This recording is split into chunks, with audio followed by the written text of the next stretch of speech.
ரோம்ல அன்எக்ஸ்பெக்டடா பார்த்த அந்த ஃப்ரெஸ்கோ எனக்கு எப்படி கேரளாவை ரிமைண்ட் பண்ணுச்சுன்னு தெரியுமா?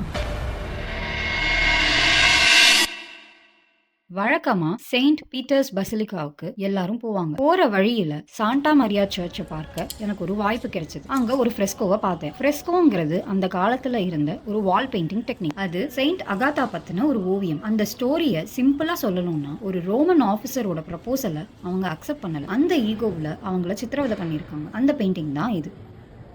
இதை பார்க்கும்போது உங்களுக்கு ஏதாச்சும் தோணுதா? இந்த ஓவியம் தான் என்னைய 19th செஞ்சுரி கேரளாவுக்கு கூட்டிட்டு போச்சு. முளைக்கரம் அண்ட் நங்கேலி பத்தி தான் எனக்கு தோணுச்சு. ஒருவேளை இது நங்கேலி பெயிண்டிங்கா இருக்குமோன்னு ஒரு நிமிஷம் கன்ஃபியூஸ் ஆயிட்டேன். இந்த ரெண்டு ஸ்டோரிஸும் மெடிக்கலி எவ்வளவு அக்யூரேட்னு இன்னைக்கு கூட டிபேட் பண்ணலாம். ஆனா என்ன பொறுத்த வரைக்கும் தன்மானத்துக்காக போராடின அந்த ஃபைட்டிங் ஸ்பிரிட் ரெண்டு பேருக்கும் ஒண்ணுதான். டிக்னிட்டி இஸ் நான் நெகோஷியபிள். நம்ம அரட்டைக்கு இது கொஞ்சம் ஹெவியான டாபிக் தான். ஆனா இதை ஷேர் பண்ணாம இருக்க முடியல.